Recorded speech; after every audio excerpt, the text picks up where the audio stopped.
building wait. this thing. I Maybe. see. Yeah. Wait, are we starting now or is this before this? Yeah. Oh, okay. Wait, do we not do any greeting? Just start. Yeah. Okay. I think, Sure. yeah. Anyway, this is. Oh, yeah, I think he's in the corner. I don't know if you see it. This is my little buddy. I call him Whiskerton, but honestly, you can customize all the things because I honestly wanted something that helps me be more productive. Honestly, Okay. originally that was what I'm trying to do. And if you want to go even further than that, do you know Cluely? Okay, don't know. Okay, so Cluely is this brand of AI rapper thingy. Like Okay. like the CEO originally made what's called fuck lead code, if I recall correctly. I don't know. Like you guys might want to fact check me on that. But Okay. point is, the original thing is that you have an AI agent on your screen. You have an AI on your screen. Let's say someone interviews you on something, Okay. right? So the AI can hear that and can hear your voice, so that it will just Google that up for you and generate a response right then and there. Let's say the interviewer says, "What is your greatest weakness?" The AI hears that and generates a response for you, and then you can just answer immediately, Okay. right? Something like that, and then like it grows more into its own software that can help you not only transcribe, it can help you be more, how to put this, be more productive because like you can just ask it a question instantly. Like you can just like touch a corner and it'll go, oh, hey, do you know what is the top of the Eiffel Tower like, for example? Like what is the height or something? And it'll answer that for you immediately right then and there. Okay. So that's quite nice, right? That's originally what I was trying to build. I was trying to build, okay, that thing is paid. Can I not just have an LLM model hosted locally? Because I've heard of that just now, Right. back then, that you can use Olama to run things locally. And I was like, okay, why can't I just do that? So I Googled it up. What first appeared was exactly that. You copied Cluely by using DeepSeek Coder. So Olama, you have your DeepSeek Coder with you, and it answers the questions. But the thing is, the computer was very small back then. It was a black computer. It was a very potato-ish computer. It's 7 years old. I think it's 7 years old, actually. So it ran slowly, and it's not the best thing that I've ever seen. But I was like, maybe I can do something better than this. But then, my friend sent me an image, if I recall correctly. It is, I am gonna find, it is an image of me as a cat. And like, I was like, that's kind of cute, right? It's me as a cat. Maybe I can work with that. I can use it with something. Because I think I'm gonna send you what the original image looks like. The original looks like this. It's like this. It's me as a cat. I don't know if you guys can see that because like it's on a computer screen and it's like you're on a camera. Okay. It's me basically like a cat with Yeah. like a specs. Yeah. Yeah, That's okay. supposed to represent me. And then I got reminded of the desktop pet genre of software. There was once a duck on your screen that will just run around. If you haven't seen, have you seen that before? It's a goose virus. So it's like a tiny duck that runs around your screen and just messes with you. Okay. Yeah. So you drew inspiration from that. Yeah, so like all of this together, the idea that, I want to have this Cluely AI model thingy here, but like maybe I should stop with I should, not give too high hopes for the AI, right? Maybe I should look into something else, and then the fact that I have this image of that I can utilize, that I can probably use for something, and then I got reminded of the pet desktop thing, and then it merged into this. The first ever footage of it was like a while back, where I don't know if I can find it again. It's quite a while back. But the first ever footage was just the desktop pet running across the screen. And, let me find the thing. Oh, he's gone. Hang on, sorry. He died. Shit. Oh, just need to rerun it. Right? Yeah, I just need to respawn him from the thing. It was just supposed to be like a little desktop pet that I use that is just supposed to. What about this? I don't. I'm just gonna put on a magnifier maybe, so like you can see the guy better. It's just supposed to be just a desktop pet. That it was supposed to be like someone that. Oh, okay. Let me find him. Where is he? Okay. Let me tell him to sit. Okay. Cool. Perfect. Boop, boop, boop, boop, boop, boop, boop. Boop. Boop. Okay. There we go. Okay. It's supposed to be just like. It's supposed to be something else completely before this. Right? It's supposed to be Cluely. It's supposed to be this very quick LLM agent that can help me cheat interviews, right? Yeah. But then I was like, okay, I can't do that, right? I'm running on a potato computer. The local LLM thing is not gonna work that fast, and on top of that, I got a Zoom meeting, so I was almost gonna abandon the idea. But then, like, I'm reminded that my friend sent me this the other day, right? It's this cat. It's quite cute, and I got reminded that maybe I can recycle this into a desktop pet, right? Okay. And originally, it was just that. It was just supposed to be just this little guy running around the screen, nothing else. And I was like, maybe I can make it do something else. Right. There's like tons of desktop pets out there. So originally, I named this thing Study Buddy. Okay. It's supposed to help you study. It has a Pomodoro timer. If I can show you that, oh my lord. Oh, it's touchscreen. Yeah. Okay. Yeah. Oh yeah. This thing is touchscreen, which is It's useful, eh? Well, when you can't fold it into an iPad, it's not that useful because, like, what are you gonna do with right, it? It's right, just over here. Yeah. So honestly, to be honest with you, I don't really get why like they even make this. This is my auntie's present to me, which is like bless her heart, lovely, right? But like, okay, it has a Pomodoro timer, but oh my lord, you can't see that. It's just supposed to have this Pomodoro timer. You start it. Right, and the little guy also studies with you. Right, it's supposed to be that simple. But then, like, I go, what if I can have it transcribe my lectures for me? And now it can. So if I'll go back to this, right, and now I go work, and then I just go transcribe. Let me go. I don't know where the window is. I can't see. Pardon me. Right? It's just this little things that keeps going. Like I already have this guy, right? I already have this image of a cat, right? Might as well make it a desktop pet. Wait, I already have a desktop pet. Like, might as well make it help me study, right? It already has a Pomodoro timer, right? Can it not also transcribe my lectures, right? And then, oh my lord, where are things? This is using like a small model. Local model as well. Or you can use Google if you wanted to, but sometimes you gotta pay and everything, and then like shit gets complicated there.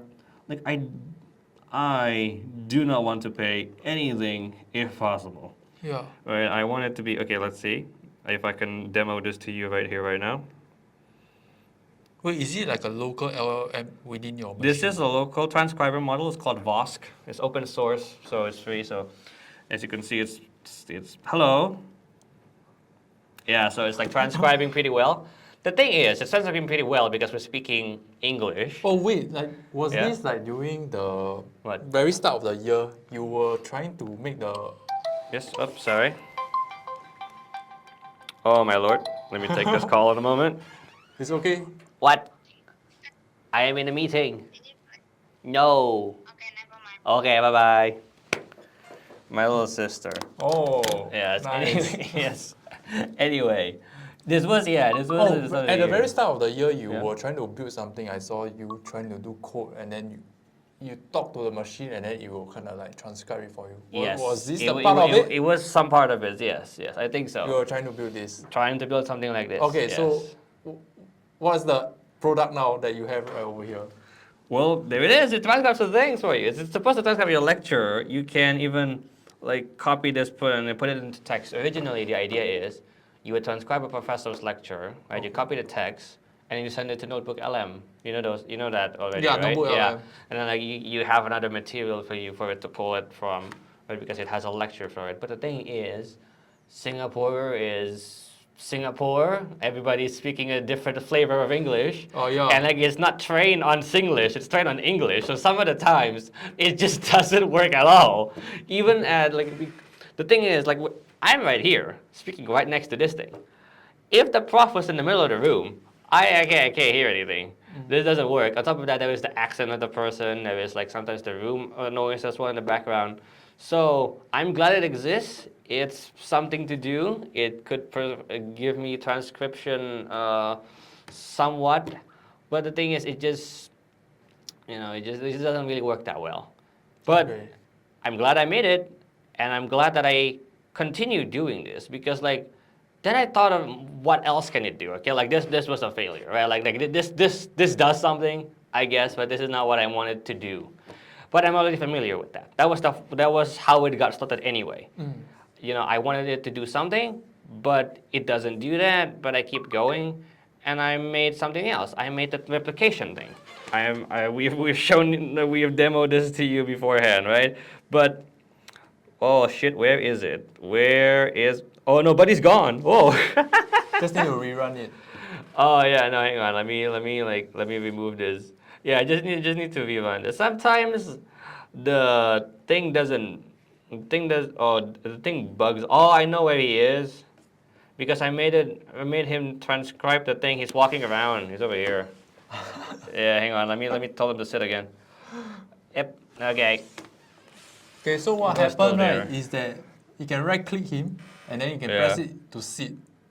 Yeah, there is And like then it will- control, it and will then just like sit there's over sit. Yeah, then it will sit.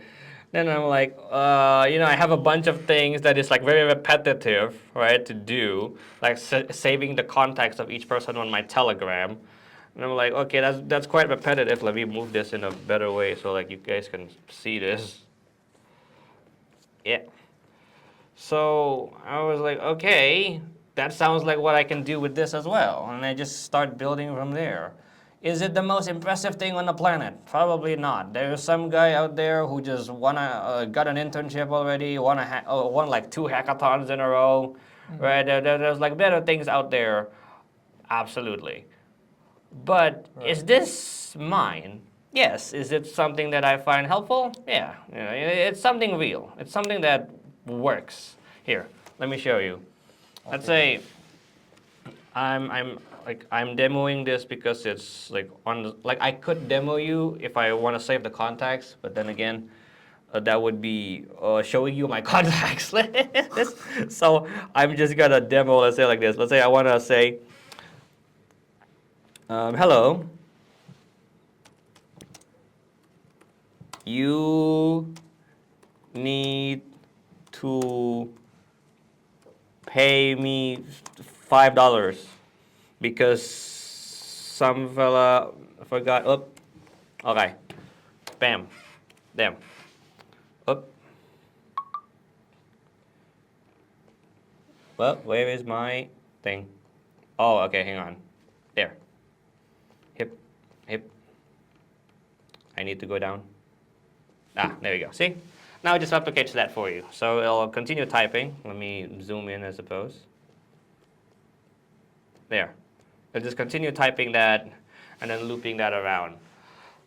It's quite helpful to me because sometimes I have to save several contacts of people. I think it's because I accidentally pressed too long for the, or maybe I pressed it accidentally. Yeah. See, it's not the best thing in the planet. But I'm glad it's there because I can absolutely use it to just repeat the task that will go over and over and over again. It also saves your timing. So let's say like something specifically needs a specific timing. It won't be like an absolute robot. It'll just execute the next frame. So it will save the timing from beforehand. The thing that it doesn't save currently is combinations like Control C, Control V. It can't quite do that yet. Maybe I think I can figure that out. I can combine it together. And the other thing is you have a quick abort button and an escape, but it technically takes over your screen for you. So like you can go doom scroll on your phone instead. So will it switch tab like What? hello, you will need to pay $5, you will go to a different Yeah, tab. I can because I can just say like, okay, click this one or something, right? Like click the next one or click the whatever one. Oh, click the next Co- one, next one, next one, and Yeah. then you do a loop. Well, I guess it won't honestly because like then you need to click on separate sections of the thing. This is Yeah. just replication straight up from there. But what I'm trying to, but you can do scroll, just scroll down the bar at Right. the top one there, right? And then like you scroll one and like pick the top one from there. Scroll one, pick one, the top one from there. So there is certain way. Oh, I'm out of frame. There is certain ways you can game it. There's certain ways you can do it, but in all its imperfections, I'm still somewhat proud that I built something. Right. Right? Even after the ridiculous amounts of, I want to do this, but I can't do that. All right, let's do this. Oh yeah, that works. Let's do this, but like, oh, I can't do that. Well, I'll just keep it. I'll just continue going. Right? It's something like will this get me an internship? Who knows? Will this get me anything? Who knows? But I'll tell you what. You know the first idea ever to have it help you cheat interviews? Uh huh. Oops, shit. I made something similar to that. So this is this different replicate window. No. What the hell? Hang on. Why is it doing something? Oh, okay, there we go. I had something called notes. Okay. So, this is just a replicate window. Oh, I accidentally made it a replicate window. But the thing is, it will have piles of notes up here. Like it's a window that you can put in your notes in. And then you can select which note. Hang on, you can type in, let's say like you prepped up your questions. Let's say I want to can a question about what is your greatest weakness or what is your greatest strength, and tell me about yourself. This is the 3 questions that they will ask that usually like you have a like prepared response for already, right? So what you can do is that you will copy the response. I'm gonna fix my little guy real quick.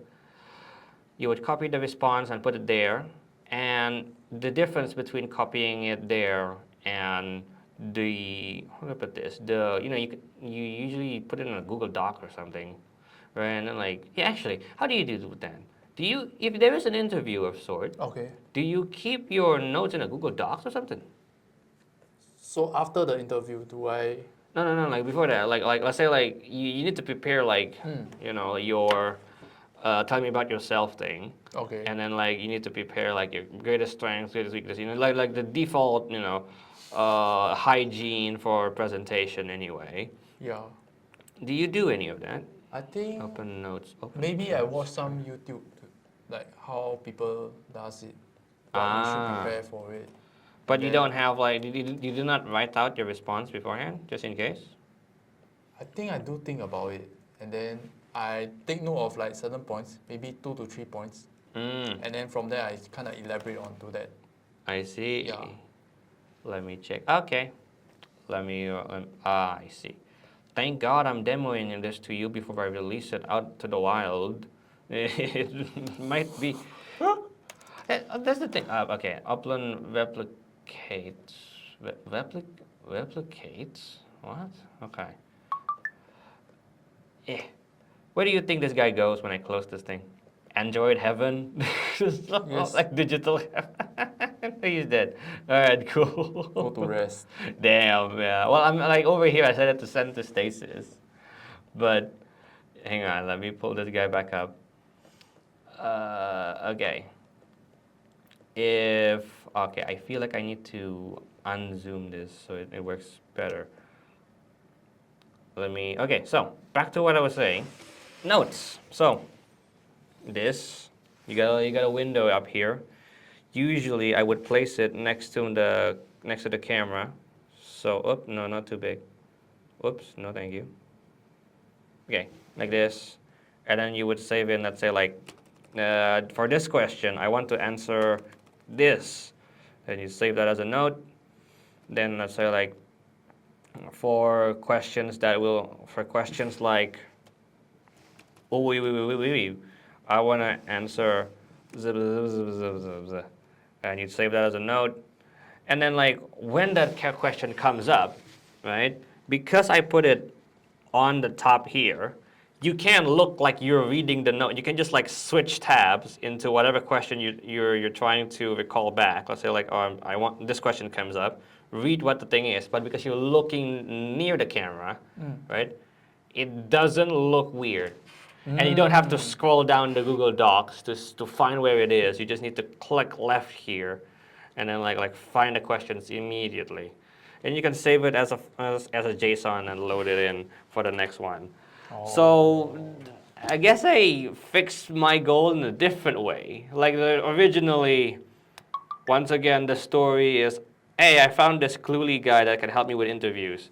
But I can't do that. The LLM's too fast. The LLM's too slow locally to be running, and I don't want to pay money. So I was like, oh well, I guess I'll do something else. But then like, oh hey, let's do the desktop pet thing. I have a desktop pet. Can I do something else with it? Let's say help me study, help me note down my lectures. And oh, I guess it can't quite do that. Let me help me save my contacts better or do repetitive tasks. And then like at the very end, I'm like, wait, actually, I can make the simple thing that still helps me with my interviews anyway. Right? So roads, very bumpy. Product, not the most amazing thing in the world. But it's mine. Yeah. And I think that's the greatest joy I can have, at the very least for now. Yeah. Because maybe I'll go on to make better things. But at the very least, I am proud to have this guy written on my CV. Yeah, just a little dancing in the corner. It's a little bit of something. Yeah. So, honestly, start building things. Is my takeaway from things. Have you been building things? Like I know you have your Hermes agent with you. I try to just do some vibe coding and stuff. Yeah. Just come up with like simple apps and whatnot. And I do think that like when you are trying to build, is that you will run through like bumps, like walls, Yeah. and then you kind of like learn that, oh, maybe this doesn't work, and then you kind of retrace back, oh, maybe you try other things. I think it's during the journey, it's all about making those mistakes. And then Yes, you gotta of learn course. from it, right? Yeah, that's the well. This one in particular is not vibe coded. This is you can see how it's kind of messy. I think you coded it, hard coded it, every single thing, right? Yes, which is like if anybody ever looks at the GitHub and like critiques how I comment every single fucking line or like how I do the things, be glad that's human written. all the weird things is human written. But the thing is, even with vibe coding itself, even with there's a whole shift into how people code these days, right? Yeah. It's you fail fast, right? You got vibe coding everything. You just build things, and the goal is to fail fast, to find where it doesn't work, and then patch that up and continue going because you got to ship faster and faster. But I don't know about you, but I feel like there is some part of the coding experience that's somewhat missing now because like you just shipping. You never actually touch the code sometimes. Yeah. Like you might understand it the same way you understand when you reread your notes. When there's an exam happening, you would reread your notes just sometimes passively. You just kind of reread the thing. Like I would do that sometimes. Okay. But then I found that, when I read that, it feels like I'm learning. It feels like I know what I'm reading. But the second I close it, I don't know. Yeah. Right? Same with vibe coding. I feel like the second like the AI code makes the thing for you, you read the code and you go, yeah, okay, that makes sense. Then like if I give you an open blank page, right? Like you might go, okay, actually, let me check back with what the AI responded with and like try to recreate it from there. Because like you have a good sense, you have a vibe of what's going on, but if you want to type it, you can't. It's a bit difficult from there, and I experienced this myself when I tried to like vibe code some of the apps for the hackathons thing because I get like time limit, right? I need to vibe code the thing fast, but I have a idea of what's happening probably, but I just can't. I just can't type it back up. Like if I want to rebuild it from scratch, I can't. But at the same time, it's a hackathon, so be it. My friend, I think you recall Harvin, right? Yeah. He is still one of the more traditional coders. Like he would read the documentation, he would build the thing. It's quite slow for a hackathon, but he knows what he's doing. So if he leaves that room, he knows what to do, right? Yeah, He yeah. knows what to build next, He right? has like a better takeaway after the It's a better hackathon, right? takeaway because like most of the hackathons are just like, oh, I'm just gonna build this like really quickly, impress the judges, and then like never touch the project ever again, right? And I've been to several hackathons, like, but I don't know what the fuck happened with the thing. I just click a few buttons and like boom, there you go, we did it, right?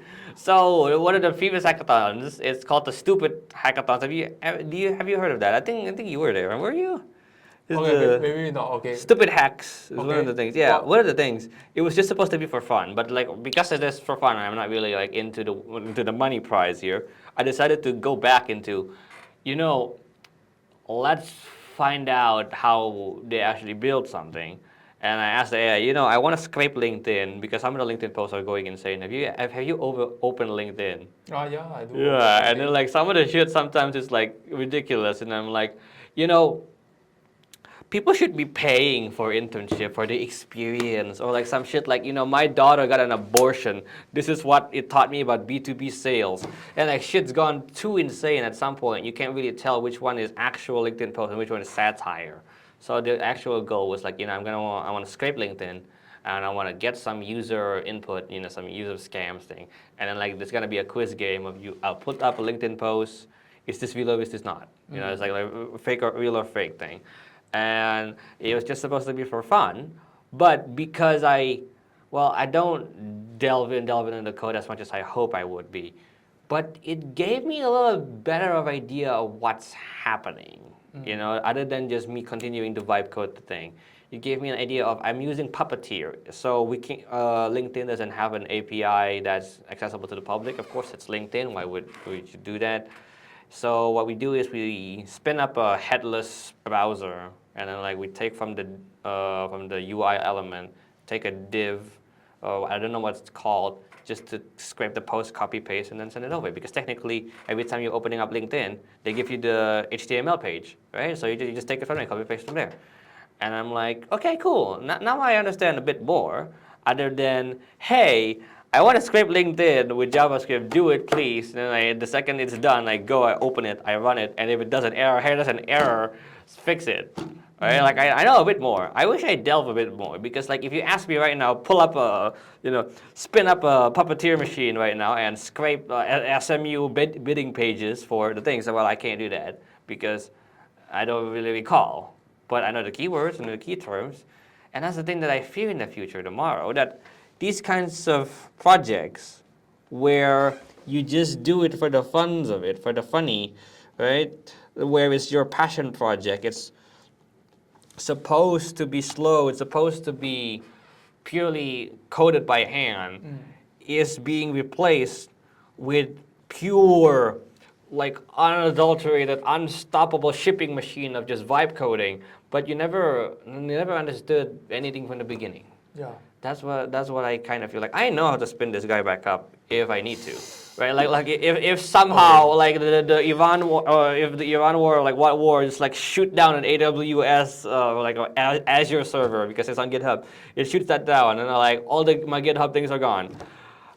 I can build this guy. It would be painful, like because like I've built so much to it. But I know that this is using TK Enter. This is a window. It's actually this is a window, and I've set the background to gray, but then I said like every gray pixel needs to be transparent. So like there's some limits to this. This is like where it's like a green screen. I put it in as an image. This is actually a GIF, and the GIF is like it's not actually a GIF. I need to make it change each frame and so on and so forth. So it's slower to me because I've been building this for like a better part of a year now. Oh my lord! Yeah. Yeah. All day. Oh, I haven't- it's good. It's good. But the thing that I feel like I don't know about you, so this is what I'm gonna ask about you. Like, a lot of people are focused these days on like just being productive and Yeah, then like correct. being done there. But I don't know. I feel like I don't know if they actually understand the code. Like maybe they are because I'm a student, so I don't know, Okay. right? But maybe the professionals up in the top do know what they're doing, and it's just vibe coding because it's like trying to make the HTML boilerplate. You know, like when you have an HTML page, you take WAD, right? Before it? Yeah. Okay, okay. You know, like how like you just have to write doc HTML, doc type. Hey, this is an HTML page. This is a body. This is a page. It's like trying to write that over and over again sometimes, right? Yeah, correct. So maybe because they're a professional and they've been here for a while, they're a senior engineer. Well, yeah, I know what shit is happening. I'm telling the bot to do that. It's just like telling an intern to do it for me, right? Okay, maybe a good example will be me. Oh, I yeah. think I use mostly AI to do the coding, but Yeah. for you, I think Yeah. you're the opposite end. You hard code every single thing. Well, it's the hand code. Hard code would be like it would be like, hey, if if 2 return even, if 3 return odd, Yeah. that would be hard coding. But like Okay, hand coding, hand yes. coding, hand Yes. coding. Okay, so I think from my point of view, when I do AI coding, I think that it's like up to me whether I want to look into the code and actually try to understand the code. I sure can just AI get a product out, and then that's it, and I just leave it there and don't understand the code. I think Yeah. I think some of us have to take the responsibility. I have to take the responsibility to actually understand how does the code work. But at the same time, you tend to get lazy. You think like, oh, I mean the product is already out. Why must I go and understand the code? Yes. So I think that's the key difference. That if you Yes. hand code it, you got no choice but to really understand it. Well, yeah, before you it's build like it. your shit. But like even with the AI thing, even if you generate a code, it's still your prompt. It's still your job if the shit blows up, right? It still is your hand in the matter. The I don't know about this. The thing that I fear is happening is that it's like you don't really even touch the code anymore at this point. Like you could open. Have you seen the JetBrains breakdown? So do you know JetBrains? No. No, it's a coding thing. It's a coding IDE. Am I? I am. I think I keep laying Okay. them back down. Yeah, take the center frame. Oh, sure. Oh, yeah, because I sit like this anyway. The thing is, there is a video breakdown of how I think it was a research paper or something. I don't know how it is, but they did go through that say that most students right now understand that they can't just vibe code their way and they have to look into the LLM response and then see the code, try to understand it themselves. But do you know what learning utilizes? Learning. Yes. Like, Like- say for example, if I want to learn a Like, material. yeah. Let's say like, I'll say this. What does learning require? One word. What do you think it does? Like free answer here, because like to me, like learning requires material to me, and like the AI generates a lot of it, but it's not that apparently. Thinking? Somewhat, yes, but you need thinking. Okay. But apparently, a better word for this is Okay. learning requires friction. Ah. Look at this. There was a study. There was a study case before this. There was a professional actor that can sound scientific, or it was very charismatic, but it's not well versed in the medical field. Of course, right? He's not a professor. He's an actor. But the people that do know what they're doing hired this actor to become a professor for a day. They give him fake credentials, fake names, and then dress them up to look professional, to look like someone who's worth talking to, and then give him a spot at a lecture. The lecture was completely bogus. It doesn't make any sense academically. It is just fancy words, but delivered very smoothly. They even had some giggles, some laughs, some jokes thrown in there, like some kind of famous academic giving a lecture to the students that is very enthralled, very focused on what the person is doing. The lecture feels very smooth. It flows in well, right? And people even came out feeling like they learned something. But as I recall, I said to you before, the lecture was bogus. It doesn't make any sense. It's very, very, how about this? Very, very in one ear, out the other ear. Because the sense of learning and the actual learning is different. There's another one that was done that there was a way that one person or one class was given a very easy way to understand it. I think it was like an in-house lecture or something like you can see anytime that you can listen to it. And then there was one where it's like more project focused. You need to be there on the spot. People apparently learn a lot more in lecture style videos, right? Well, they feel like they learn a lot more than those who actually go into tutorial classes and build projects.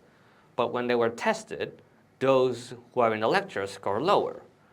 Because the feeling of learning is different than the actual of learning. And the problem that I face currently is that the world is moving towards the idea that all friction needs to be removed because we need to produce things faster.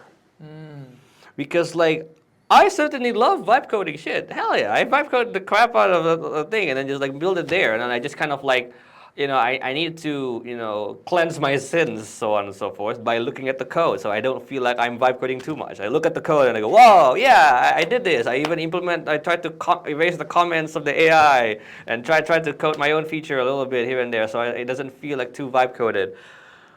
But learning requires the frustration, the nights of like doing nothing, the slowness, the the failures and the bumps, so that you learn something. Honestly, if I want to do something, I would probably learn something else other than the Python thing. Maybe I'd learn to make Java or something else, but because that's probably part of the course. But what I feel is going to be gone is those nights of learning that is genuine to be put forward. Like, it feels so disappointing to me that the future of coding is no longer people building cool shit that they want to see, that they want to do. Because now it feels like, I gotta ship 7 fucking products and have it give me $10,000. And the thing is, I don't even touch the code at all. It's one thing if you're like, oh, I really want to build this, and I built this in a weekend, and now I can retire because this thing is paying me $3K a month. I'm like, whoa, that's cool shit. But when I see students winning vibe, I'm talking like some old man, but like when I see students doing this and building the code, I get reminded of myself coding for my WAD project that was just kind of touch and go. I just kind of like touched the damn thing, and to be honest with you, I don't really know what my takeaway from that is. like I know like what Express does. I know what the router does. I know how to do a get page and how to send the API key. But that's because I built the thing myself. That's because I write the thing there. That's because I experience the errors right then and there. Right? That's because like I experience the friction of it myself. But when I make the project, because we need to build the features in, right? There were some of the things that I do feel the friction myself. Such as saving, how to do the MongoDB one, yes. But for some parts, like the games, for example, I left it up to the AI to code it, and then all I did was just look over the code and like know enough to answer the professor if they ever answer. Okay. But the friction is gone, and now the memory is gone, the skill is gone, and I don't know what to. If I were told to build it again, I can build you something that connects to MongoDB, the server, but the game is gone, the feature is gone, and I feel like that's what's going to be gone in about 10 years or so, or maybe now, because as students are graduating with vibe coded practically in their toolkit, the fundamentals being learned is questionable. Are you even learning the fundamentals? Like, I hope we are. We are being taught that. and they're telling us to not use AI, but who can spin up a panopticon to look at every other student? Who knows?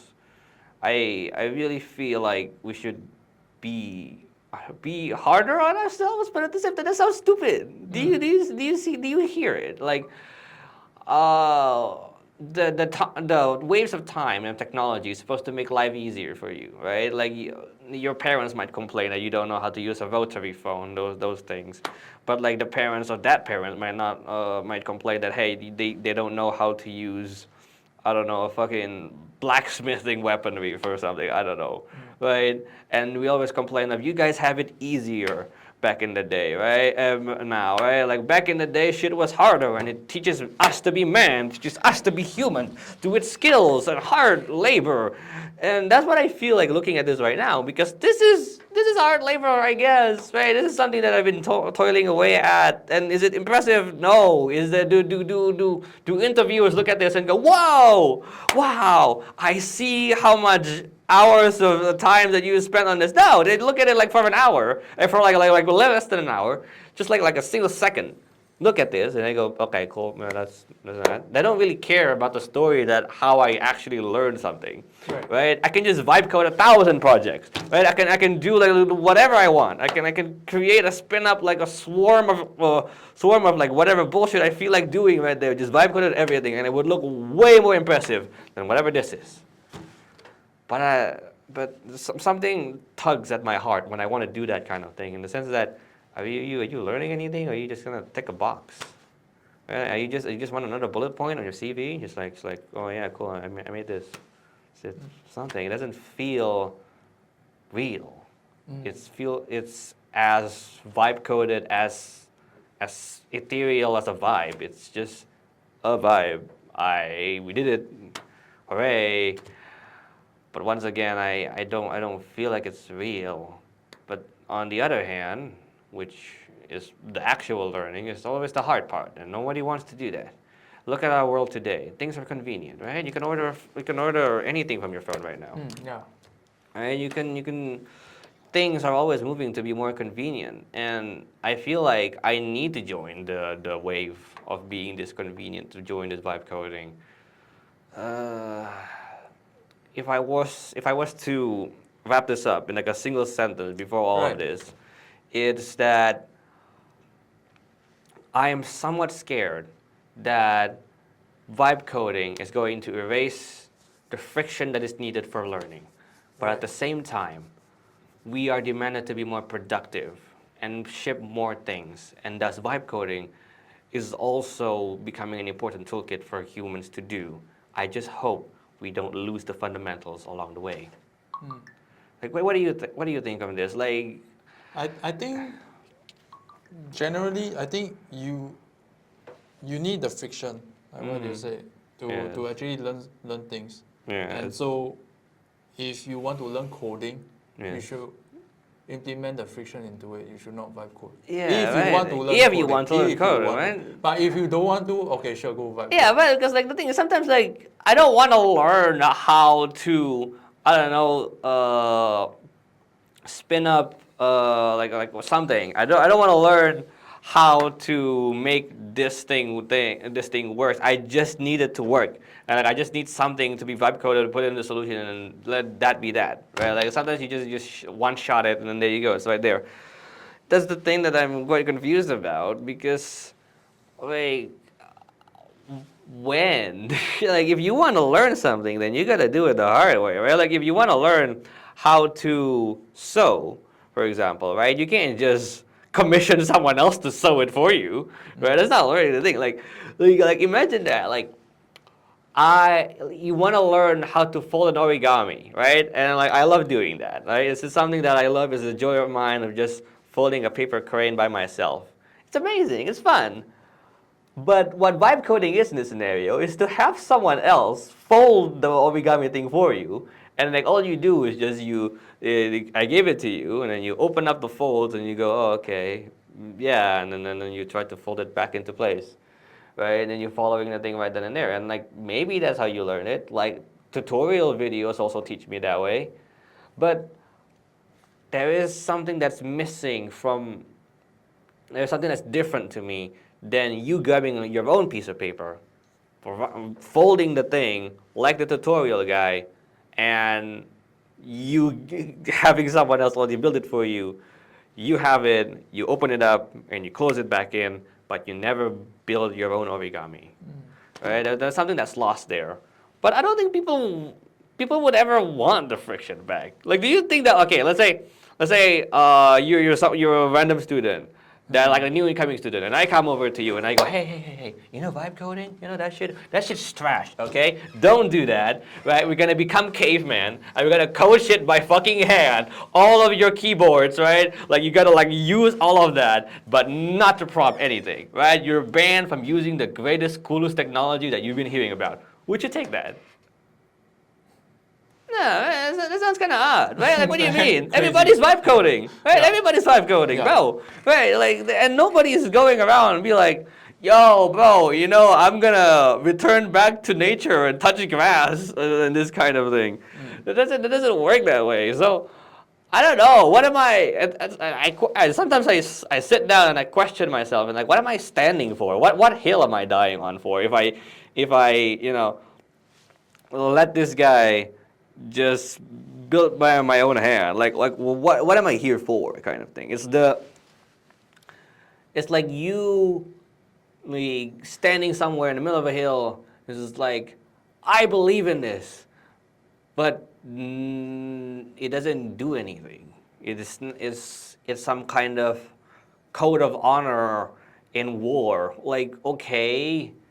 Sure, right? Like you keep your honor and so on and so forth, but the history is written by the winners, right? Like sure, you can go here and you can post on LinkedIn about how you're proud, you're making it by yourself, but the guy who has 50 vibe coded projects will just get hired first. Like they'll be laughing from you, they'll be laughing at you with their job somewhere at a cushy company. Meanwhile, you're standing there with your banner of I did this. Oh, I'm so proud of myself that I did it for myself. It doesn't do anything. It's just like a badge of honor, and at the very least, just some kind of thing that nourishes your soul at this point. Doesn't do anything, and I feel like that's the inevitability of this vibe coding thing, because AI is collapsing somewhere else. Like let's say like AI as a like back in the day back then there was like AI podcaster. Like you have an AI as a podcaster, and I'm like okay, why? Right? Like I feel like there is human podcaster just enough as well. There is the AI that spins up stories as well. That we got ChatGPT. Like it's failing in other fields because like I forgot MIT or Harvard. I think MIT did the study, and like 90% of AI implementation is not contributing to the bottom line. And I'm like, okay, yeah, that makes sense, right? But where it isn't going to go away is coding, because like it's just pieces of text, and we have piles and piles and piles of open source data for it to go. So this won't be gone. But the attitude for it, I really hope that it will somewhat change the same way that people are hating generative AI for images. That one's fair because like it's copying people's artwork and then it's like mushing them together. But I don't think it will. I don't think it will go to that hatred either because it's something fast. I use it. Like I like it. It's a personal hobby of mine to just like kind of like, yo, fuck it, build this shit for me, man. Like I don't care about this project, right? Like if I have if there's a hackathon, right? Like I just have an idea and then I'm like, okay, vibe code it for me.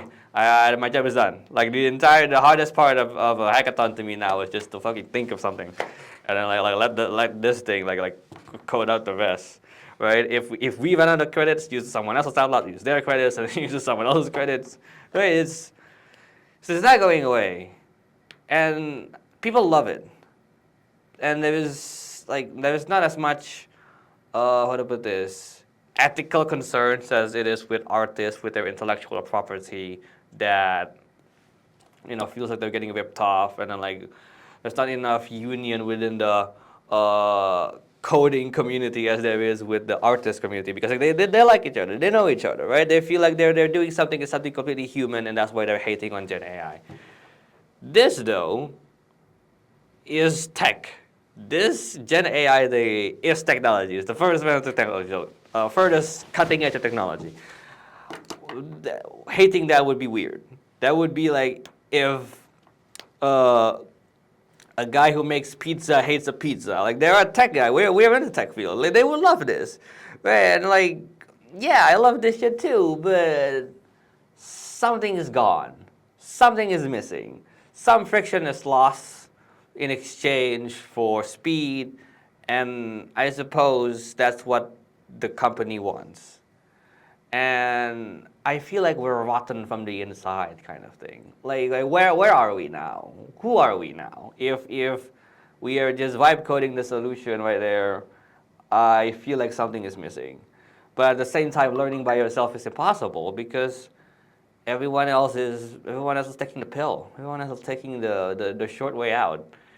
It's back to the thing again. It's just a badge of honor that you get, but it doesn't give you anything. Everyone else is doing the shortcut. You're taking the long way around for no reason other than a self-satisfaction. I There's even a course now in SME. Have you heard? Oh, what course is that? There is the SE 201 one or something. I forgot. It's the one For from AI, is it? yeah, it's for AI. It's like development with AI, and I'm going like, okay, I see what you're doing, right? It's not going away. It's something how where it is, but that's the thing. I have a huge concern as someone who's stepping on the fence.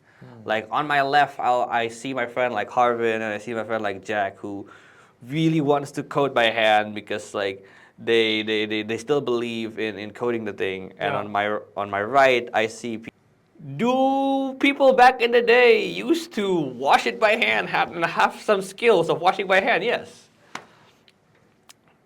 Should we be concerned then that because we're using the machine, we are losing the skill of washing by hand? Like, maybe, but not really. We don't need it.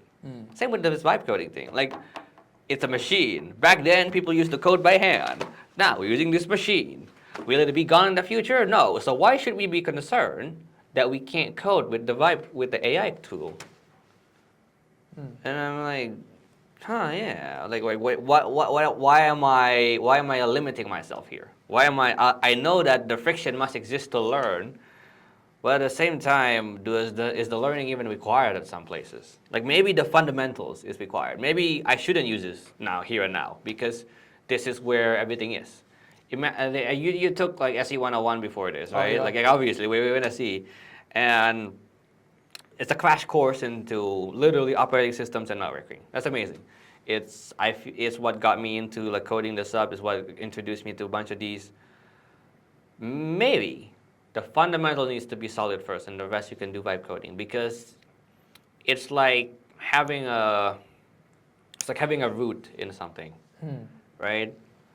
If you have the root, you can grow anywhere and like accelerate it with vibe coding, right? With vibe coding, you're like a plant in the dirt. If you don't have good roots, the second you start to, how to put this, grow fast with vibe coding, you don't have good fundamentals to pull on. You don't have like good nutrition from the ground and knowledge to pull on because your root is small. But because you keep accelerating yourself with vibe coding, you just grow tall, tall, tall, tall, and then you fall over, right? Because like you've built this extravagant palace of yours filled with gold and damsels, but you don't understand how it works at all. So the second that something cracks, the entire palace of glass just shatters all the way down. Right? Maybe the fundamentals is where we should have the frictions, but then the vibe coding thing is the second you leave, you use vibe code all the way. Maybe this is how it's supposed to be. You attend your courses without the AI, but then the second you go a hackathon, because it's similar to like what companies want anyway, you vibe code all the way. Who knows? The thing that I'm trying to picture here is there's two paths. There is those who still believe in traditional coding. There are those who believe that we should code with vibe coding because it's the new and hip thing, and those are traditionals. And I'm trying to balance both of them with projects of my own, with hackathons, with vibe coding, because of my worry that I will not have the fundamentals. I should code traditionally, but I also have a worry that if I just don't use vibe coding, I'll be left behind in the dust. How do you think you should balance this? Because honestly, it seems like a pick your poison kind of thing. It's like both ways suck. Because sometimes you have to limit yourself, but then sometimes you have to vibe code the thing. And like, why can't I pick one? Because like, I need to learn, but like I need to be fast. It doesn't feel good picking either option because there's always a restriction. But maybe the restriction is what's needed. I think what you said is like really good. Is that you need to know your roots, like the fundamentals, before you actually try to build the whole thing out. Yes. At least you understand like what actually is going on. I think that's the main thing that people need to have. Right? It's like the foundation of a building. Go down to the top of the Marina Bay. Go down to the Marina Bay Sands foundation, and what do you see there? It's just piles of bricks. It's just a hard human labor. It's just like pillars down. It's just cement. But that's what makes the extravagant thing outside work on top of the thing, right? And I akin that to vibe coding the same way as the root analogy before this. It's like the foundations is boring. The foundation is hard. Like they need to dig down, I think like a bunch of meters underground to put the cement tower there, right? And that's where the fundamentals are. It's hard, it's dirty, it's hidden. Nobody really cares about it. But they don't put fancy bullshit over there. Yeah. But when you're done with that, you can build all you want. You can build like the Marina Bay. You can put a ship on the fucking thing. That if you tell me of an idea of there is a building out there with a ship on top of the fucking thing, that looks like some shit that's like insane. That sounds like vibe coded, but it works because you have a good fundamental at the bottom. You have a good foundation at the bottom, and I don't know if this is something that people can. How to put this? People can actually do. Like, I'm not saying that people are dumb. I'm saying that I can talk all day. I can talk shit all day. I can talk shit about like, hey, you should not spend money on things you don't need. Right? You can agree with me. I can agree with you. Right? But then like, I go home and then like after the talk of saying that, hey, you shouldn't doom scroll. Instead of doom scrolling, you should go take a gym. Right? That's way more fun anyway. And I would go home and I would immediately sleep. I can talk all day, right? We can discuss all day about the thing, but it's just. Hang on, what the hell? Oh, dude, where are you going to? Oh, how long have I been here? Actually, I think if you we want to spoke a lot of AI. What? We spoke a lot of like AI. Yeah, we guess that's like the hip thing. Yeah. Okay. Maybe just one last segment then. Sure. Is there a rabbit hole that you've fallen down recently? Oh, which one? Coding one or like fucking? Or anything I think that you pick up recently. It can be science or whatever. Oh, hell yeah, amazing. Right. A rabbit hole that I picked up on is the fact that Wikipedia is an interesting way to doom scrolling, to be honest with you. Like instead of doom scrolling, what? Okay, I can't say that I do this all the time. Okay. But sometimes, if I feel like it, I will open Wikipedia, and then just pull up a page on anything. Fuck it. So anything random. Just anything, just like death, cannibalism. I don't care.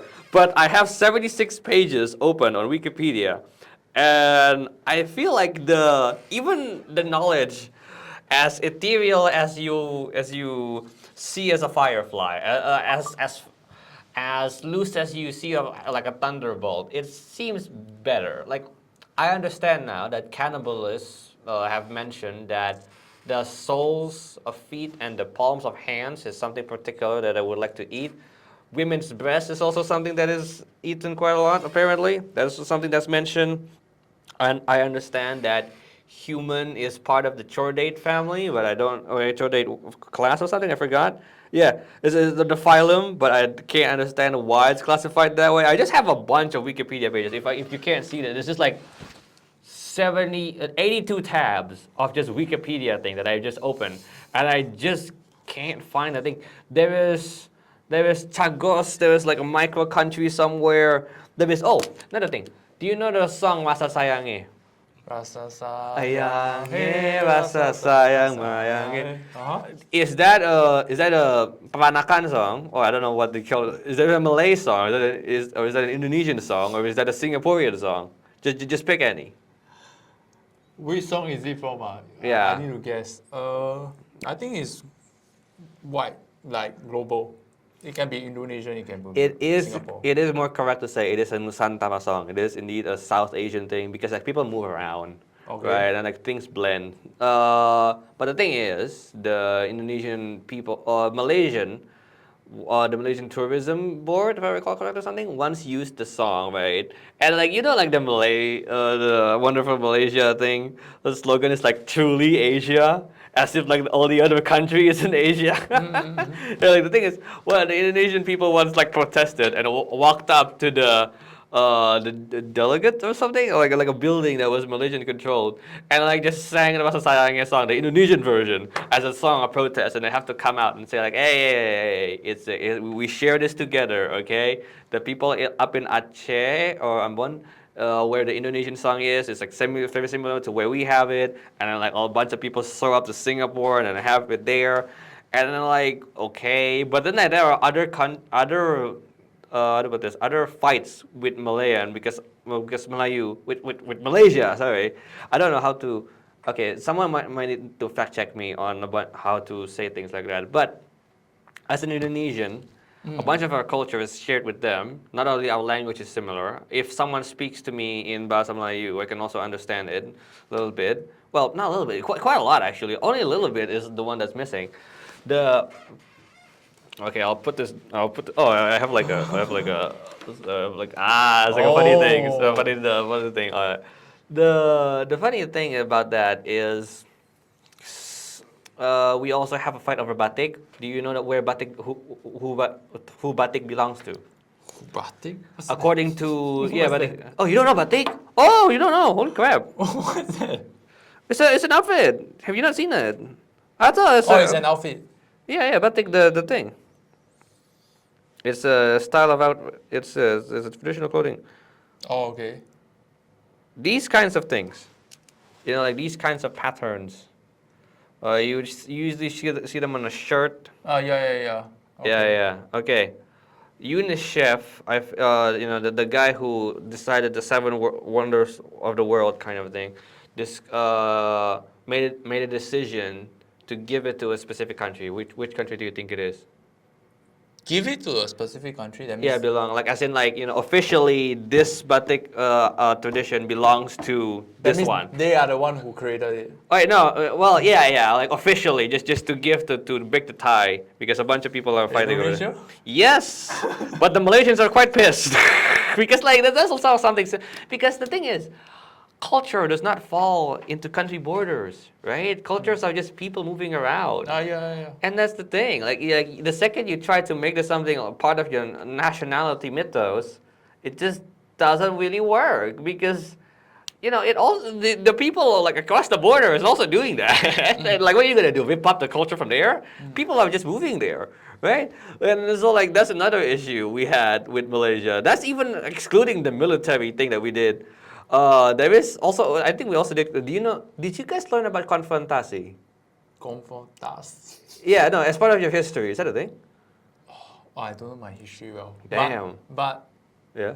what is it about? Is it like a So, Indonesia got independent, okay? right? Now, Singapore and Malaysia as a whole also was given independence by the British, if I recall correctly. Right? Yes. Now, we don't like that because British was colonized Indonesia. And then like we were like, okay, you're just setting up like a puppet government next to our. Like, we just got independence right here, right now, and then like you're setting up something else, right? That's what we suspected Malaysia of being, and because Singapore was part of Malaysia back then as well, right? Because in the early days. So Sukarno, my first ever president, decided to go to war with this random country that just got independence because we thought that it's like a spy thing, like a puppet government that was made by the British to spy on our country to do something. And we went to war and the confrontasi that happened. And there's a monument on the way to Dhoby Ghat. If you see, there's like a black stone. It's a monument to Konfrontasi. There was something there. So we had a bunch of feud with Malaysia as an Indonesian, and it's quite funny to see that. I don't know this. It's like some kind of sibling library kind of thing, in the sense that technically stole their language, in the sense that Malay. Okay, this is actually quite interesting. You know how Singapore decided to pick English as a national language, Okay. right? Indonesia has thousands and hundreds of, like, what about this, cultural languages. I also know my Sundanese. Well, I can technically speak it, but there's also Javanese, and that's like a lot of people speak it. There was also Dutch and everything. But what we picked was Bahasa Melayu, and we based it off that. Why? Because it was what the Dutch used to teach the natives there to become part of their government. It was the language that they taught to a bunch of people. That's why Bahasa Indonesia and Bahasa Melayu is very, very closely aligned. That's why I can understand theirs. But it's really funny that we, despite being so similar in language and somewhat similar in culture, we have several issues because of that exact similarity. Because everyone just tries to claim shit as their own, right? And that makes sense. Like, the culture is a blobby, fuzzy thing, right? Like, Singapore culture is made out of the people that are in Singapore, and it's a mishmash of a bunch of people, right? But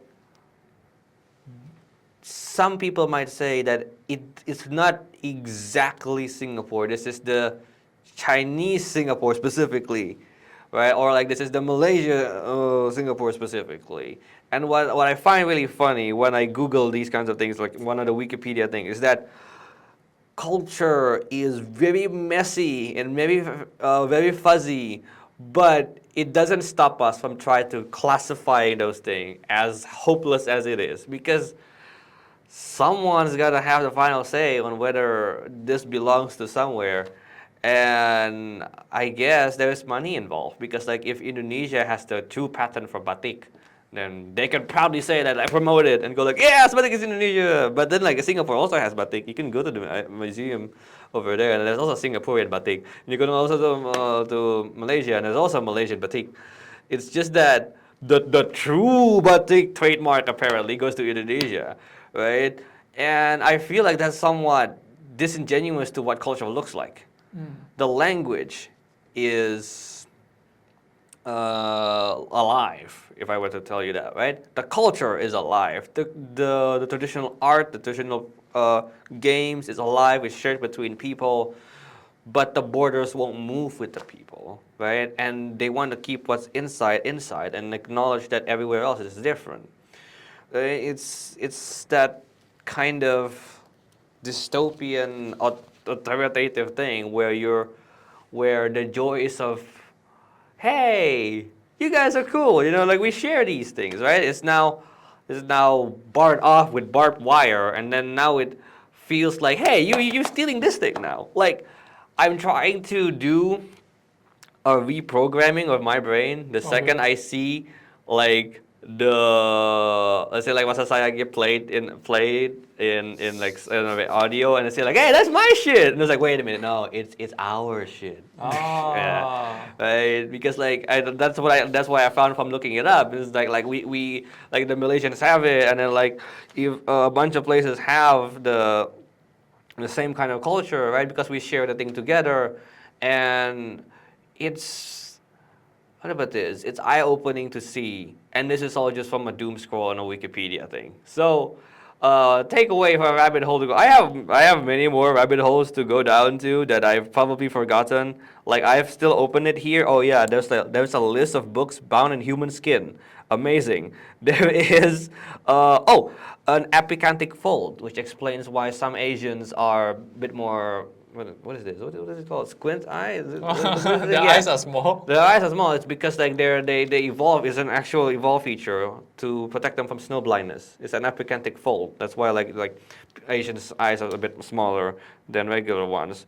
So blindness. So Snow blindness. When there's a bunch of snow Okay. and like everything's white, you just can't see because like it's just so bright, everything's bouncing off. so you got to make it smaller so To that make it squint, so like not all the lights are coming in. That's what the Eskimo fella used. Hang on, let me show you. oh It's the hang on, Eskimo slit eye mask. Hang on. Anti-snow blindness mask. Okay, scratch that. It might not be the Eskimos fella.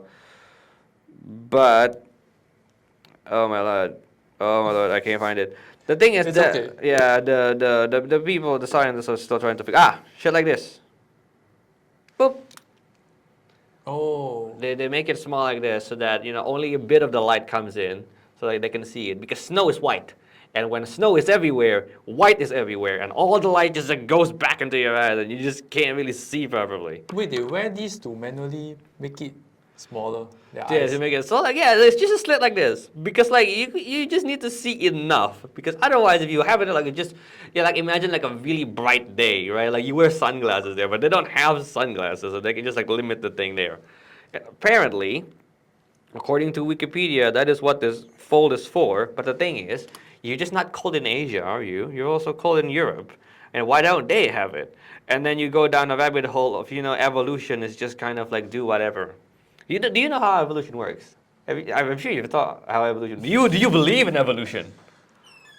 Evolution as in what? Like The biological one, not the like every other kind of term that keeps borrowing evolution. maybe Well- maybe you can tell me some. Okay, it's evolution is a process where a trait is retained for the benefit of the species. I feel like I'm paraphrasing this very much so, but the thing is, Okay. a new trait is okay. But the point is, your genetic material, your DNA and your RNA, is not really that stable. Well, it is stable for you, but sometimes during the copying process, sometimes it mutates. Something doesn't get copied right properly, or something doesn't work properly, and then like the thing changes. Okay. The DNA code changes, and you change as a result to it. The thing is, sometimes the changes are good. And sometimes it's bad. Sometimes it's bad, and you die. But because it's just a little bit better, you survive a little bit longer, and you're more likely to reproduce just a slightly more. And then you give birth to your descendants, and your descendants have its own remix because like you and your partner mix your DNA, and then like they turn into something else, and then they may be just slightly different from you, and then they might be slightly better, slightly worse. But because they're slightly better, they're slightly more likely to survive. There'll be slightly more of them, and it continues down the road over and over and over and over again. That's why the elephants are like that. That's why the giraffes are like that. If you see in the like the demonstration, right? A giraffe that's just slightly taller might eat slightly more leaves and might survive slightly better.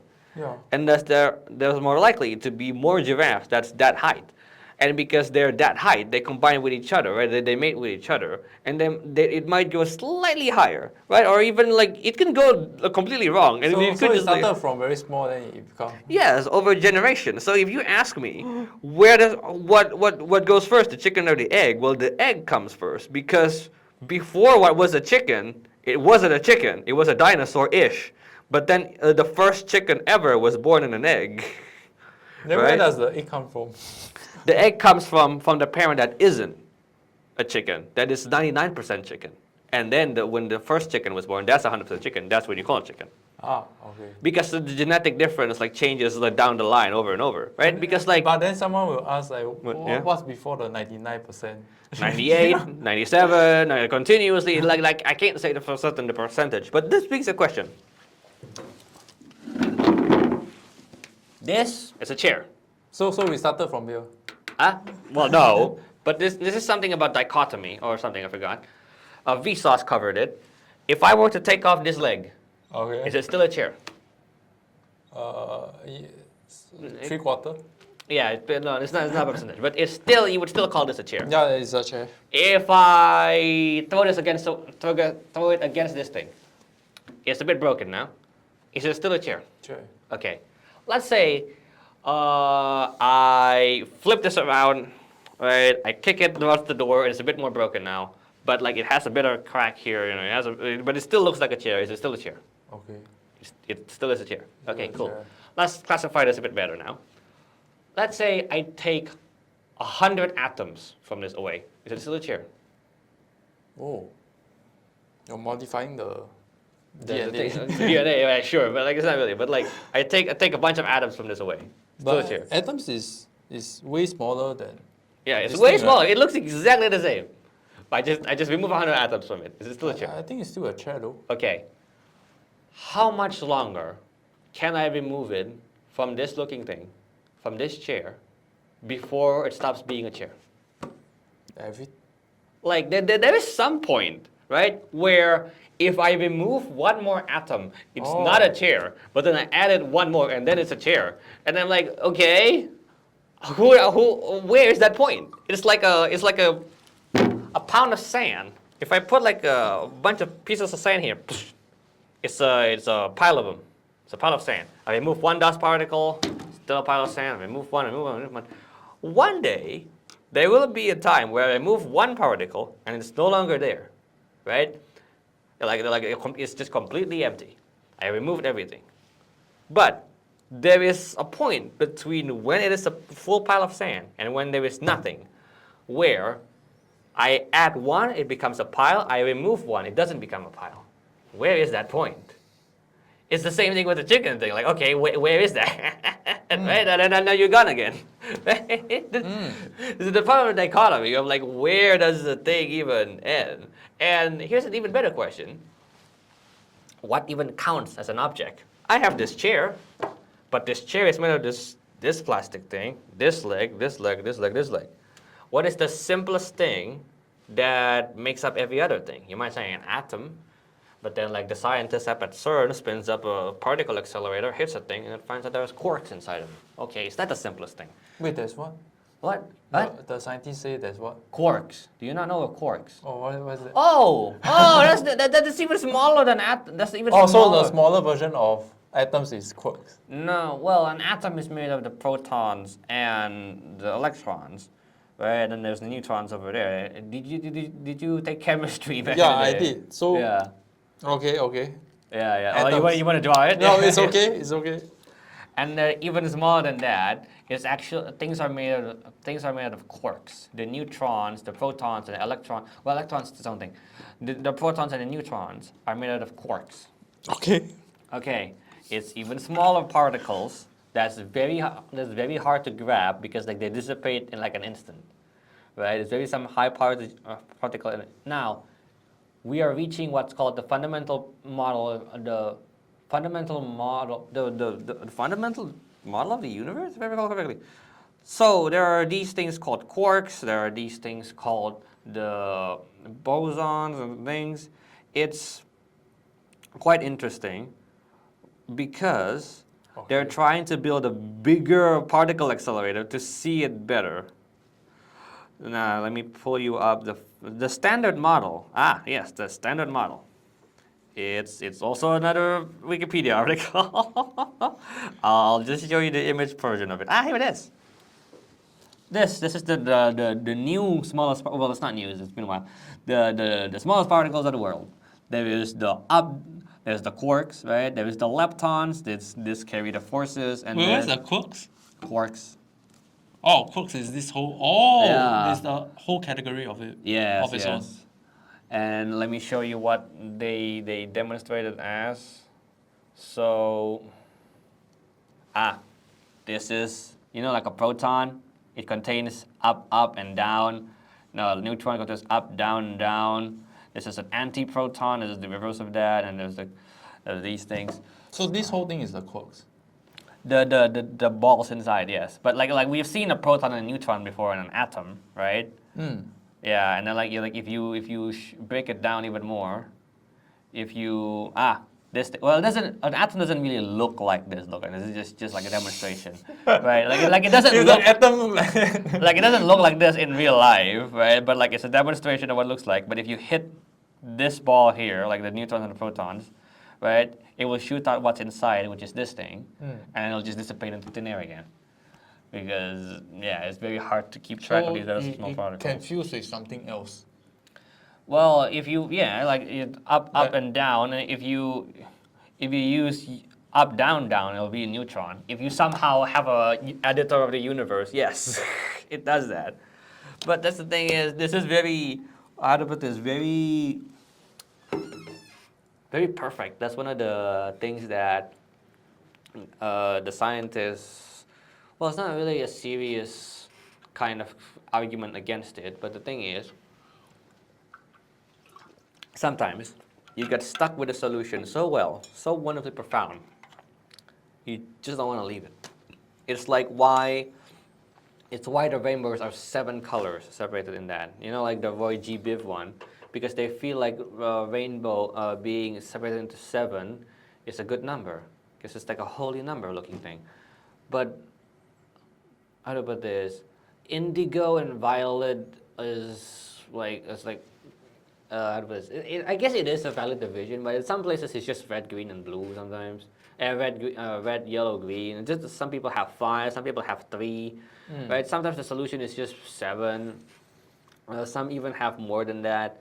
It's just that we're afraid that because the scientists have looked at the model and it looks so perfect, there are 3 quarks and then there's like the 3 of the leptons and like it just pairs up nicely, right? They're just kind of stuck with that and they don't really want to add another particle that ruins everything. It's the lulling yourself into solution. Have you ever heard of the philosopher called Zizek?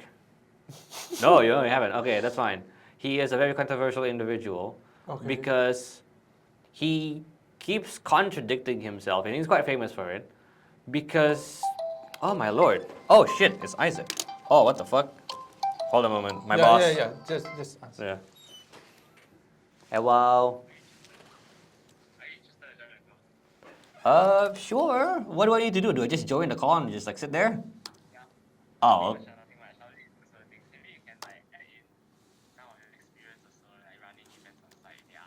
Okay, sure. This is at 2 p.m., right? All right, perfect then. I'll be there. All right, yeah, thank you. Oh my God, my boss just called me for a call. You working now? Huh? No, my SMU AI. I'm not working.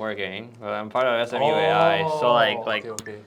well, my actual boss is off on a holiday, but I'm a programs executive, and every time there is a partnership, well, the programs team needs to set up the. He is very against the idea of lulling yourself into a solution. And thus he keeps going around over and over again because he needs to contradict himself over. I don't know. Nobody really understands what he's doing if this is intentionally, but I like what he's trying to say in the sense that you can't lull yourself into a beautiful solution. For example, here, life is only just one, right? So you need to maximize your life. Have fun, right? Don't optimize too much, right? You need to enjoy your life as it is. I can sell it to you that as a wisdom, right? But he hates wisdom. Zizek hates wisdom because he can also say to you something, you only live once, right? So you need to make the most out of it and don't waste it away. You don't know where you'll be going after this, if there will be even another one you can do. So be careful. You only live once. Be careful with it and ensure that you're doing the right choices, because you only live once, right? And you are as fragile as any other snowflake. I can sell to you that as wisdom, right? And like you can't like lull yourself because it just sounds profound that hey, you only live once. You gotta take risks, right? And then like you just start believing in that. You gotta consider what the other side is, right? And that's the thing. You can't really lull yourself into a solution that looks profound because I found a solution already. I'ma just continue building up a confirmation bias, just like continue confirming my thing over it. But you can't live like that, right? Like it's like constantly doubting yourself over and over again. You're just ending up spiraling down, and that's why people don't quite like what he's trying to say, because I see his point that you can't just pick a solution and be like, yep, right, I'm gonna trust the solution, and then you have a bias over the first solution forever and ever. But you can't really decide on anything if you keep fucking doubting yourself over and over. Like on things that is very accurate that either he is or isn't there, right? Or on things that like 1 + 1 = 2, then yeah, I guess you can second doubt yourself over and over again. You can build a proof. They did it. Have you ever heard of that? They did a mathematical proof that 1 + 1 = 2. Okay. They did it because like Why do they need to even prove it? because what is addition? What is addition? I don't know. Like you need some in mathematics. There are things that's called postulates, things that we believe is true because we believe it true, because like we need to prove something else, and from these postulates we build up everything else, that we prove everything else. There are 5 there in the book Mathematicus or something. I forgot who built this thing. There are 5 postulates, if I recall correctly. A line, 2 dots can make a line, and that can be extended infinitely, right? The straightest path is a. The straightest path is a. Wait, no, that's a straight line thing. The other one is like if there is 2 points, you can draw a circle with the lines I think as a radius. And oh shit, okay, I'm forgetting the thing. But the point is, there are like bottom of the thing that you can prove, right? But the thing is, you gotta prove everything else with those postulates all the way down. So technically, you do need to prove 1 + 1 = 2, not by oh hey 1 + 1 = 2 because 2 - 1 is 1. No, you gotta prove that what addition is. Addition is a succession function. Succession of 1 is 2, right? Succession of 2 is 3, and then you got to figure out that the succession of 1 is succession is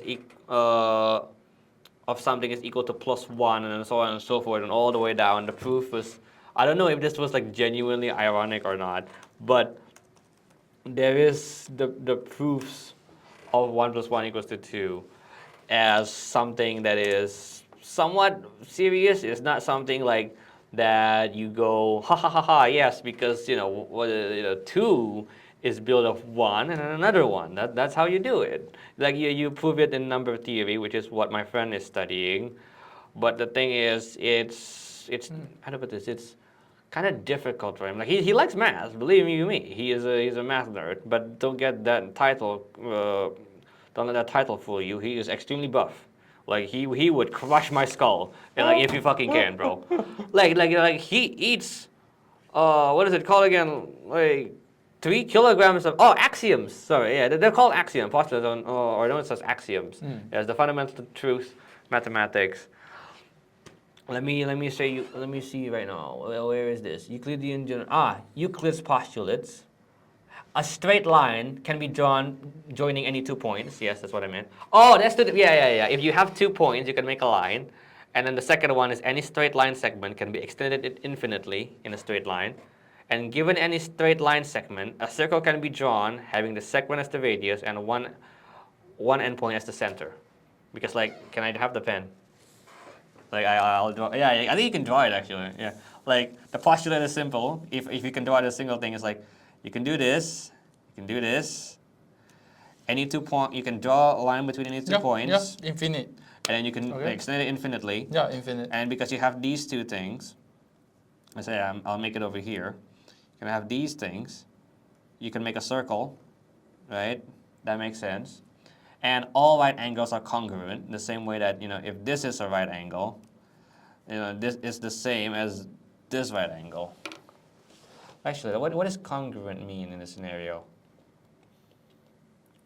two-dimensional congruent. If one can be transformed, yeah, you can transform it into the other. This all right yeah, angles are the congruent. same, Yeah. right? Yeah. But here's the fifth one. Here's the fifth one that's kind of funny. Because all of this was simple, right? All of this was like Simple. barely a single sentence. But listen to this. If two straight lines, right, which intersects a third in such a way that the inner angles is less than two right angles, then the two lines inevitably must intersect each other Wait, on again? that side as well. Oh yeah, like you Again, lose it, again, right? again, Oh, again. all of them is line, right? Yeah. Okay, I'm gonna read this as how they write it. If two lines are drawn which intersects a third in such a way that the sum of the inner angles on one side is less than two right angles, then two lines inevitably must intersect each other on that side if extended far enough. Oh, so it will eventually connect with one another. Yeah, right? Because like every other one is so difficult. It's also so simple, but this one has to like go to that length to expand. Yeah, of course, obviously, if both of this is less than 180, which is two right angles, then yeah, you're gonna cross on this side eventually. Yeah, if you yeah, extend it. definitely you will Yeah, cross. definitely, right? This is the shit that we believe is true, and then we fix it up on everything else. Wait, But it won't connect? it will. Yeah, there's a little connect, but that's if you're speaking on a flat plane. Uh-huh. This, imagine a ball. Yeah. It will not cross once. Right? Imagine a ball, a basketball, for example. You have two lines, you extend it towards infinity. It will not just cross only once, it will probably cross twice, at the top and at the bottom. Yeah. Right? What about, imagine a space that's hyperbolic. You know what hyperbolic is? Oh, don't know. Oh, you don't know what hyperbolic space? It is fine. It's like some theoretical thing. Do I need to know it? No, you don't. Okay, it's fine. There is a way for it to not cross whatsoever because the space keeps expanding forward. So sometimes the fifth postulate is not true at all because sometimes the line doesn't cross at all. And this becomes like a fucking setting of what plane you're speaking of. Like if you're speaking on a flat paper like this, then yeah, it's true. You're speaking on a ball, then like it will cross twice actually, regardless of whatever the thing is. Yeah, it definitely. If it's a hyperbolic space, which is a theoretical mathematical space, because the things stretched out into infinity doesn't really exist, it will never cross at all. It will never cross. It will never cross at all. Let me hyperbolic. Space, non-Euclidean geometry, constant negative curvature, something. Whoa.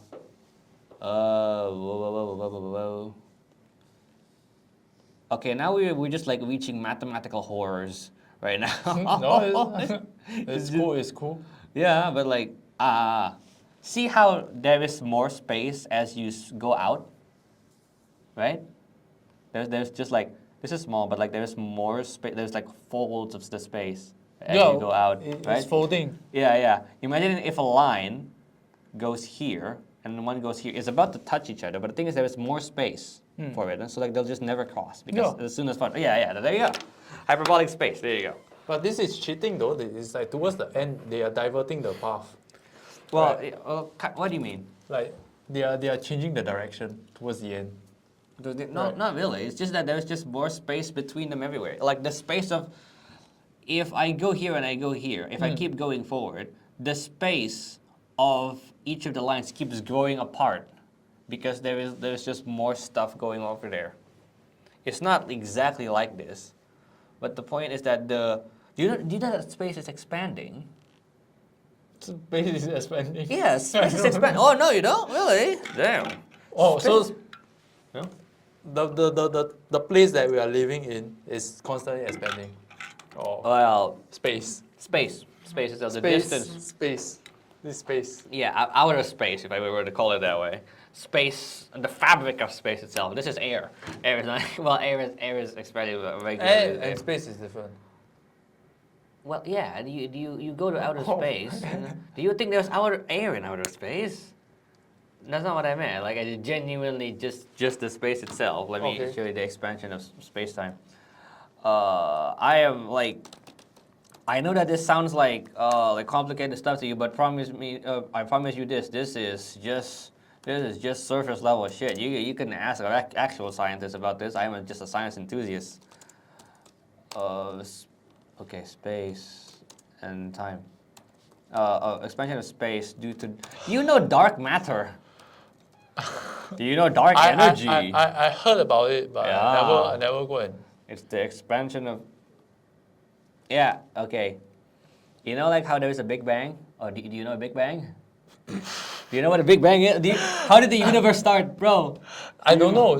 What? How? I thought you guys got taught this. The universe was a very well. The biggest theory right now is that the universe is a very small dot before this. Okay. A highly compressed dot of matter and power, matter and energy, and then one day it just blew up. It's a Big Bang. And then like things like expand continuously. That's the very first thing that actually happened What? in the universe. Yes. This Big Bang. Apparently so. Yes. First thing that ever happened is a Big Bang. It's a big. That's why that's hence the theory. Then what happens before these compressed atoms? Good question. It's a big crunch before this. The idea is because the universe is expanding, right? It will. There are two scenarios. To understand this scenario, you must understand there are actually two players. There is gravity. I'm sure you're well aware of this. It's the force that attracts matter to each other. And then there is dark energy. We don't know. We give it that fancy, edgy-ass nickname because we just haven't found it yet. We just can't interact with it yet. But this is the energy that is causing the universe to expand. That's what we think is happening, right? Now, the scenario is if dark energy is limitless, then the universe will just continue to expand and will just be ripped to shreds. Like we'll just be like pushed away far into the middle of nowhere where everyone else is too far away to reach. Because there is a speed limit on how fast you can go, which is the speed of light, but there is no speed limit on how fast you can expand. Probably. This is theoretical science. But here is something that will tie all of this back together. What if the expansion of the universe eventually slows down and dark energy will run out? Gravity will take over because everything else technically is very attracted to each other. I am attracted to this chair right now, but just not significantly, right? If the expansion stops, eventually everything will be attracted to each other again, and then they will crush back down into a very crushed thing, and then that sounds like what happens before this. A very small dot where all of the matter of the universe is compressed into. It sounds like things will just kick out, start another recycle of this. Do you know what a black hole is? People talk a lot about it, that it Yes. just sucks things in and then it's just gone. No, it's not gone. Well, it can be gone.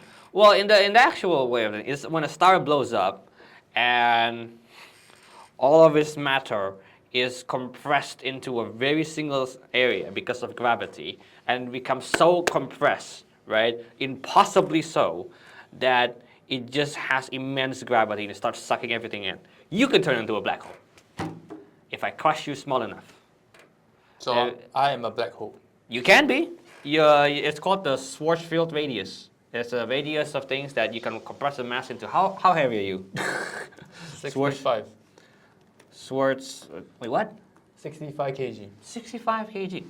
Can you stand up right now? Hang on. We're around the same height, I think. Oh yeah, you're a bit taller than me. I am heavier. I'm like 71. I'm 77. Holy crap. Nice. 71.7. There you go. Schwarz. I can't spell that. Fucking god. A black hole radius thingy. I can't spell that guy's name. Radius. Yeah, Schwarzschild radius, right? Black hole radius is the radius of which an object's escape velocity. Okay, that's not the thing. When black hole radius, when you crush something into a black hole. Nope. Come on. Yes, black hole calculator. Yeah, also Schwarzschild radius. Okay, it's just a different formula, I suppose. Hang on. Mass of the sun. Oh, you're on what, sorry? Yeah, Strictly? around this. Yeah, Yes. let's say this. Yes. Yoctometers. Okay. Maybe black hole would be far smaller than a proton, smaller than any particle quantum event at this scale.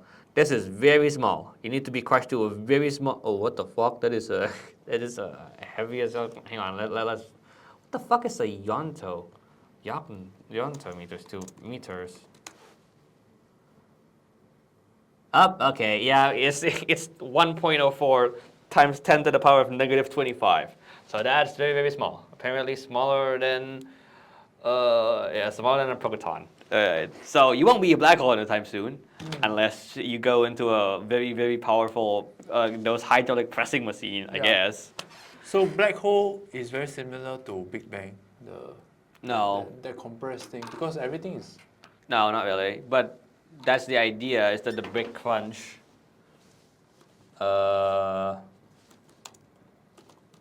Big Crunch and Big Bang. Oh yeah, bounce. Yeah, a black hole is a star colliding, but the idea is indeed gravity. Big bounce thingy. I can't see. Okay, yeah, something like this, I suppose. The Big Bounce. Oh, it's called the Big Bounce. So, the universe runs out of expanding energy, and because there is nothing stopping me from being attracted to this chair, if I'm sat here just for the rest of time, this chair will just move closer together, right? And that's the idea, is that long into the future, everything will just get closer together, and yeah, it will be crushed together, like if you were to call it a black hole. So eventually we'll become here. Yeah, it'll We're be. currently here. We don't know where we are specifically because we don't have a timer, and we don't know. Eventually we'll be here. Eventually, but this is theoretically, and we don't even know if if the expansion will even stop in the first place.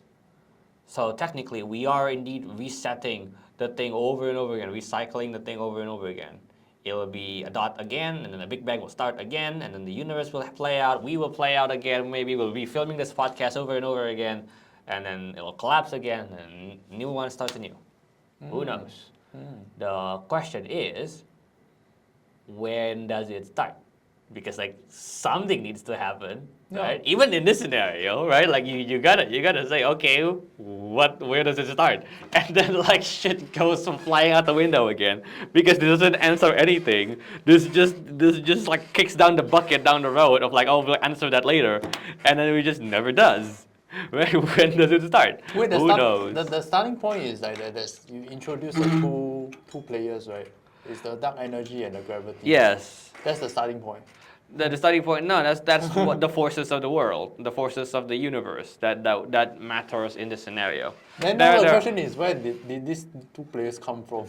Don't know. Good question, right? Where does it even come from? Where does anything happen? Right? That's an even better question. Here's a funny question. 1 + 1 is 2. 2 equals to 1 + 1. You can do it different ways, and it'll be the same. Physics is math. So, if I move this bottle here, right? I'll close this so like you can see the thing. If I move this here, right? Physics should also make it move like this, right? Now, here's the question. I drop this water into my mouth. Math describes it, but why can't the water jump from my mouth into here? No, Well, why does time go? Why does physics go a certain way? Like maybe like that one says gravity, right?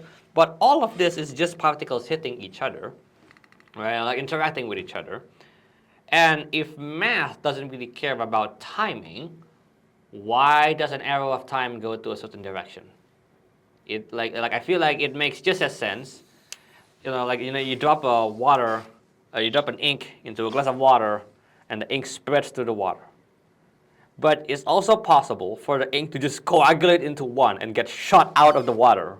That's also physically possible. It's just not how it goes, right? And have you ever wondered if time could go backwards?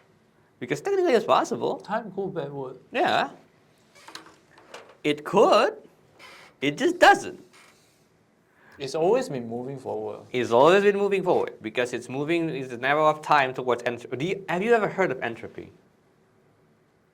I don't think in terms of like science context, but I Oh, no, heard no, no. What have you heard of it? entropy. Yes.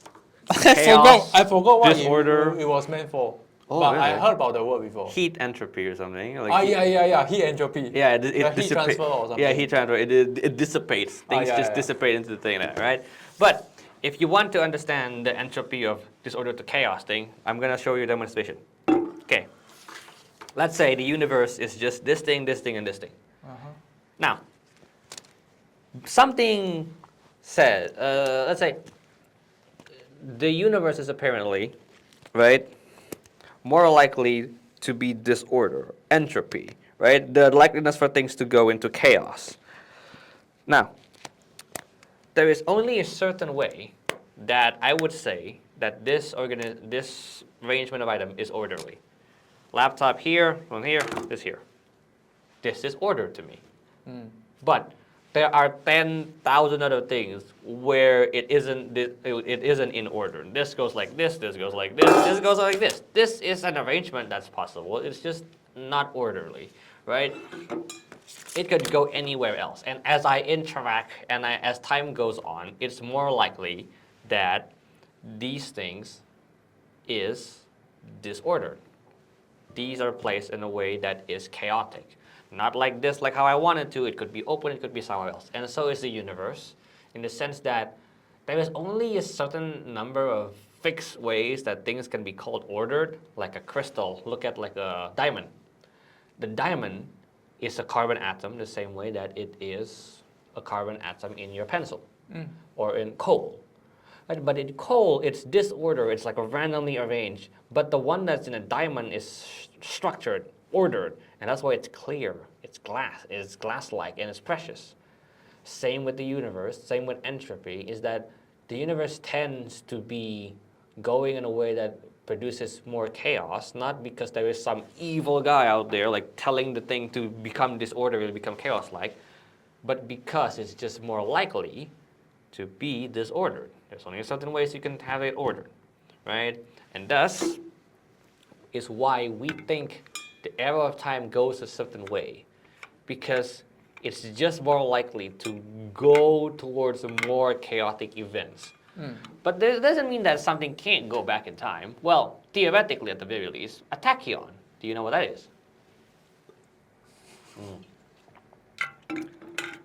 I think you've heard that the speed limit of the world, of the universe, is 299,792,458 meters per second. That is the speed of light. That is the cap limit on speed. You can't go any faster than that. Okay. At the very least, that's what we think. But what happens if you go faster than that anyway? I've been thinking you heard of time dilation. The faster you go, the slower time feels for you. Have you heard of that? Yeah. Yeah. The perception of time is like kind of different for different It's not even perception. It genuinely is time slowing down if you go faster. Yes. Yeah, it's kind of weird, right? It's kind of weird. Like time is just genuinely going slower as you move faster. So someone should just sit on a bullet train that travels very fast, and then you can slow down time. Yeah, technically the time is slower for that guy. Yeah. Like, it genuinely is. If you send an astronaut going to the speed of light to another planet and then come back, and then you have a twin on Earth, right, just sitting there, regular speed, right, when the twin meets back with the astronaut one will be younger than the twin one, the one that's on Earth, because that one has just been chilling here on Earth, but the one that's going super speed has been experiencing time slower. Like, not just perception, it genuinely is slow down time. I can go explain why that does that, but that would, I don't know if my explanation makes sense. But if they are experiencing it slower, yes, are they thinking still at the normal speed? Like everything is normal to them. Everything is normal with the thing. It's just that the time itself is dilated. It's a very strange phenomenon. But what's even stranger is if you go faster than the speed of light. Okay. Because at the speed of, we never really got to the speed of light. We can't even get quite that close. But when we do, at the speed of light, we assume that things will just freeze. It'll just be frozen in time. And if you go faster than that, you can go backwards in time. And that's what tachyon is theorized to be. A particle that goes faster than the speed of light and is traveling backwards in time. But the thing is, how would you even detect something that's traveling backwards in time? If you see a guy walking backwards in time, like, yeah, okay, you can see it, right? Like, shit, guy's walking backwards. But if a ball is moving backwards in time, then you can't really see that happening unless it hits a bowling pin and it comes back alive. But other than that, it's just looking like a ball going that direction. Like you don't know what a set of point of reference is. So it's theorized, and also you can't exactly know if it is one in the first place. It's going backwards in time. Anyway, rabbit holes wise, there you go. Yes, okay. I think to wrap it up, Yes, you gotta wrap Okay. it shit up. what are you most looking forward to in the next few months? Getting my shit done, bro. I have 101 things to be doing on my to-do list. To be honest with you, Okay, maybe the top few ones that you top really few ones. you really want Finally release this guy, the study buddy thing, Whiskerton fella. Finally maybe build up the thing, get my Google course certification in cybersecurity. Wait, as and in this feature you want it to release to the public? yeah, I want to build it into something that you can download on your phone because right now it's just a folder It's of just scripts. sitting locally in your computer. Yeah. It's like maybe release that so that you can go on and download it and like have it. And getting my Google course cybersecurity one, and then building a Minecraft mod because I want to finish my Java course. Other than that, Wait, the Minecraft mod is Yeah. built with Java, so Yeah. you need to learn Java before you're gonna build it. well, yeah, I gotta build a project with it, so I'm gonna build Okay. Java, and Wait. Minecraft mod seems fun. You actively play Minecraft? Sometimes I suppose we use I had the server but I don't know. I really visit it these days. Sucks because I'm busy with trying to exist. I suppose. Okay. Really play the thing, you know. Oh well, but you know. It might be a reason to come back to Minecraft when I finally built the mod, and I also can mark it off as learning, even though I'm having fun. Okay, that's it. Yeah, thanks. that was fun. I Okay, get to nice, yap. nice. Usually I just yap to a wall. Finally, yap to a human being for once. That's nice.